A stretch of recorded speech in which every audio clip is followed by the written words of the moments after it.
Баяғы совет үкіметінде құрылған қаралы ағашқа темірлерін алып тастаған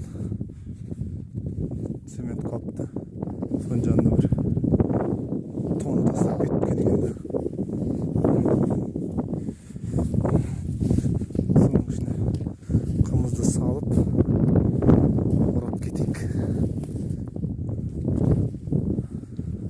Мұқтаж біреу болса тобылғы жағып, қараған жағып ыстып шер.